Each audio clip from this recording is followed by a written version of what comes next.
habis selesai memberikan kuliah umum di sini dan berjumpa dengan Wengki. Wengki ini adalah pengajar muda. Angkatan berapa, Wengki? 9, Pak. Angkatan 9. Dulu kuliahnya di mana, Wengki? Saya S1-nya di IPB, jurusan Meteorologi Geofisika. S2 saya Environmental Science. S3 saya Development Studies. Dulu ketika tugas pengajar muda di mana tugasnya?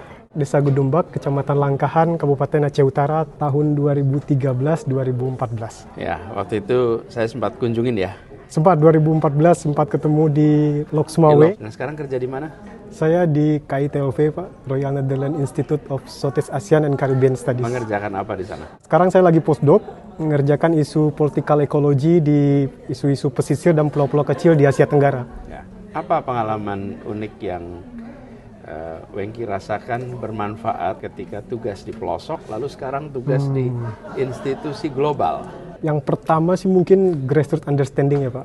Jadi dari dulu saya bisa bilang saya privilege kid dapat pendidikan di kota, dan ketika punya pengalaman di Indonesia mengajar, kita tahu bagaimana situasi keluarga kita yang ada di pedalaman Indonesia, dan membawa isu-isu ini selain sebagai core value saya, juga sebagai advokasi untuk memperjuangkan hak-hak masyarakat yang ada di pelosok. Sampai saat ini saya juga bekerja dengan masyarakat adat dengan isu-isu yang saya hadapi ketika penempatan Indonesia mengajar.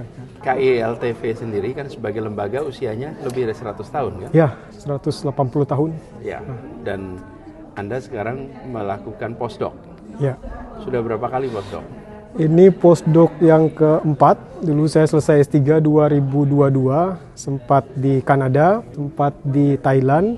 Terakhir sebelum ke sini saya di Indonesia, di BRIN. Jadi Anda punya global competence juga nih. Of course, ya. Bisa berada di tempat-tempat itu kan nggak mudah. Ya. Dari perjalanan Wengki, berada di pelosok tanah air yang sangat menantang, kemudian sekarang di institusi global. Kalau Wengki jumpa dengan anak muda Indonesia, apa yang Wengki bisa share untuk mereka?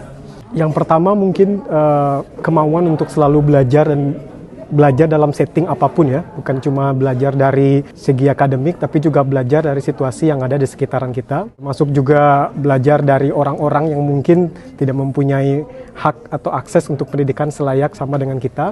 Yang kedua adalah motivasi diri, karena menurut saya ini sangat penting untuk bersaing di level global dan internasional. Ketika kita punya core value, kita bisa melakukan hal yang sama dengan apa yang dikerjakan oleh orang-orang yang dapat pendidikan atau privilege yang lebih dari kita di luar Indonesia. Itu mungkin yang dua isu besar atau dua pesan untuk teman-teman atau anak-anak muda yang ada di Indonesia. Wengki, terima kasih. Titip terus jaga nama baik Indonesia di kancah global. Pesannya dua kata, impress them.